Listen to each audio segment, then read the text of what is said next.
Bismillahirrahmanirrahim. Deccalın tanıyacak bolsak bir näçe alamatlaryny diýe Peýgamberimiz sallallahu aleyhi we sellem bir olokon inki ma'ruf deccaly tanymanyň alamaty ki hiç wagt basyryp da bilmeýän halykdan bir özüniň kördügi. Deccalyň bir özi bar, kän işleýändirsiňiz. İki özi de bar, ýöne bir özi kör. Peýgamberimiz aýdýa: "Ala innal masihad dajjal a'waru 'aynil yumna ka'anna 'aynahu 'inabatun tafiya", rawahul Buhari. Deccalyň sağ özi kör diýipdir Peýgamberimiz. Sağ özi bir etdäni ewünne bolup kullen diýdini alyp gözüni kör etipdir Deccalyň. Bir eynehu maňlay adam maňlay näzir sap. Şu göz tarafta sapça et bolup durajak ýöne. Sol gözü wa o da zeýifrak görjek. Sağ gözü eynehu bir däne üzüm ýaly tümmürçük çykyp durjak diýýär. Ýöne et bolup ha gözüň özi ýok. İkilenci alamaty da mektubun beyne ayneyhi kafir, ravahul Buhari. Deccalyň iki gözüniň arasynda da kelimeye kafir ýazyklydyr diýipdir Peýgamberimiz. Ya bir näçe rivayete görä 3 tane harf ýazykly. K, F, R. Yani ýene de kafara, kafir boldy diýdik da. Hulasy küfür kelimesi maňlaýyny mohr urugly diýipdir. Şondan da tanyp bilersiňiz Deccalmy başgadygyny diýipdir. Maňlaýyny ýazykly kafirdygy diýipdir. Ýene de huwa aqimun la yuladu lah. Deccal ogulgysyz adam boljak, ferzensiz adam boljak, aqim boljak. Amma on etjegi näme? Her zamanda peýgamberleriň ummatyny gorkydyp geçişi we hatta biziň peýgamberimiz sallallahu aleyhi we sellem de bigat aýdyp geçipdir Deccalyň fitneti, afety, belasyndan. Deccalyň etjegi işi özüne däni men Hudaý diýip başlajak diýipdir. Iddiaý ilahiýet etjek diýipdir. Ulukon afetdigi şo. Amma peýgamberimiz aýdýa: Deccalyň däni men peýgamber diýse de inanmaň diýipdir. Men Hudaý diýse de inanmaň diýipdir. O näme diýip? Son peýgamber diýse aşkara bilen men siziň ahyryň peýgamberiňiz, menden sonra peýgamber geljek diýipdir. Biz on kefi yalan bolar diýipdir. Eger Hudaý da diýse innallaha tebaraka we taala leysa bi'awar. Hudaý Taalanyň gözü körden kim diýipdir? Hi körden de Hudaý boljakmy diýipdir. Deccalyň bir gözü kör adam diýipdir. Hudaý bolýan adamyň hi gözü kör boljakmy, bir naqys boljakmy diýipdir.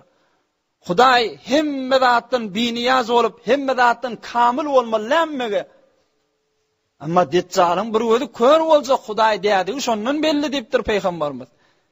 Hem de bir rivayete görä Deccal afjah boljak diýär. Bir aýagy paýtykrak boljak. Paýtyk adamdan Hudaý boljakmy diýipdir peýgamberimiz. Ýöne onna da işte evde gurrunlar geler, hey wara uly milletdäni Deccal Hudaý diýip de Hudaý saklasyn, şoň ýerine düşekler.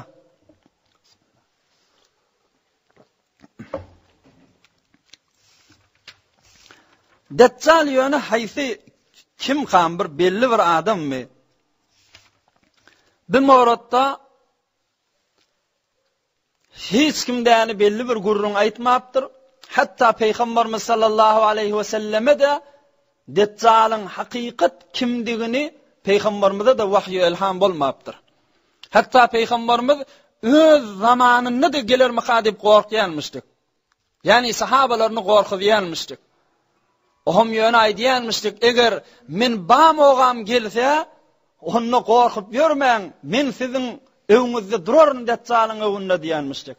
Amma men ulu gorqym, men gidemden soňram gelse näme derin dip gaýgyrýanlypdyr peýgamberimiz. Ummatynyň ýagdaýy näzirek bolar haş Deccal gelen zamanyny dip peýgamberimiz ulu gaýgyrşamışdy. Bir näçe riwayetlarda peýgamberimiziň zamanynda bir İbn Sayyad dip bir Yehudi adam barmışdy. Deccal şu diýipdi bir näçe riwayetlarda ba. Peygamberimize aýdypdyrlar, ya Rasulullah, falan owada bir oglanjyk ba, bir özü kör, ayagda paýtykrak, kimlerden? Özü Yahudilerden nipdirler. Deccal Yahudilerin arasından turjak ha. Oğlum Peygamberimiz ýörüň bark göreýleň şu Deccal olamasyn nip, Hazreti Umar radıyallahu anh bilen bile gitti diye. Öz zamanında. Oğlum bula Beni Mughale diyen taifaga barıptırla, şu Yahudilerin taifası. O moga İbn Sayyad bir oglancıkmışdyk. Hani belagati yetmedi oglan. Başka oglanla bilen oynap ýörenmişdik.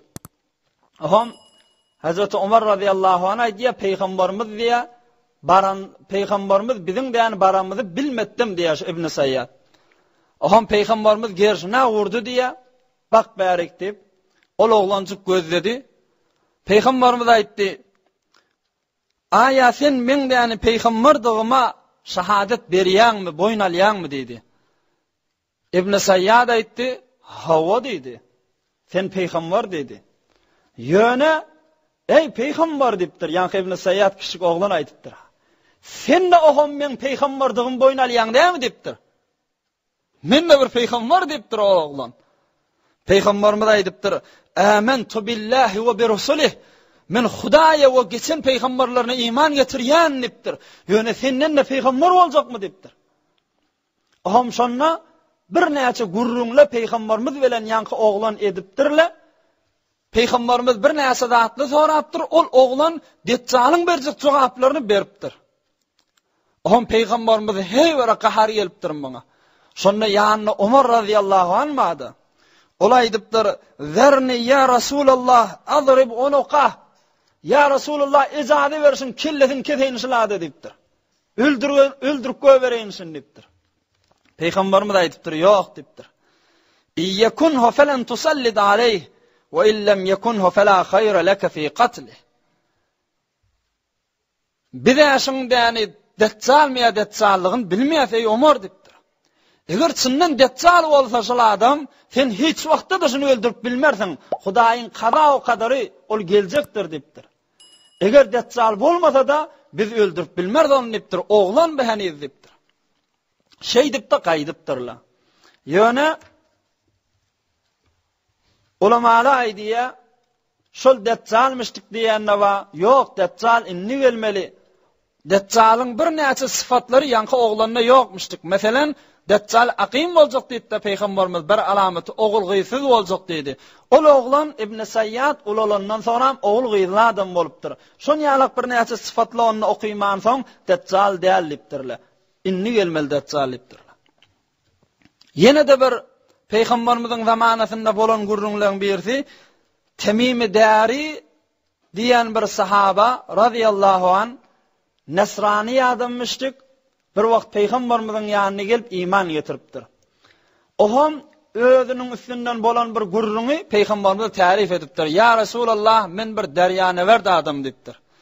Bir wagt derýada hey öre ýel gaty bolup, ýagyn gaty ýagyp, biz derýada gark bolup da bir jezira bardyk dipdir.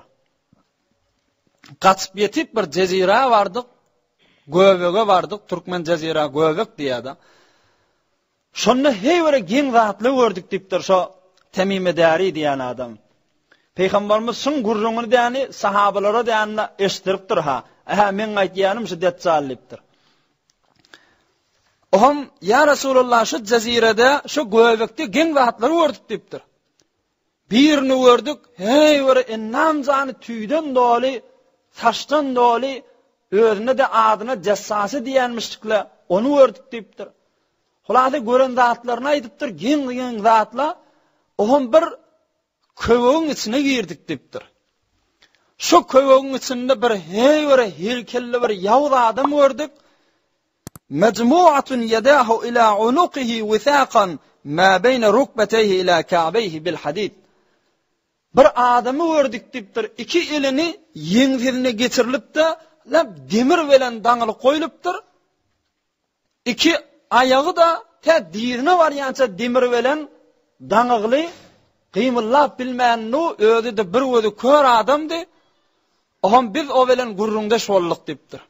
O bir näçe zatlar bizden sorady, biz de jogabyn berdik dipdir. Oham ahyrda biz aýtdyk, sen kim bolýaň diýdik.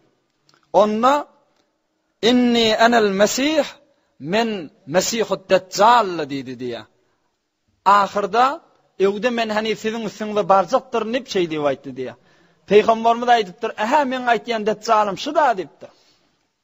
Ýöne ýene de ulamaly gurrun edipdirleke, ol täb ahir zamany çyllinläni diri galjak bolsa, insan başarmaya onu. Bu bir jin bolmaly.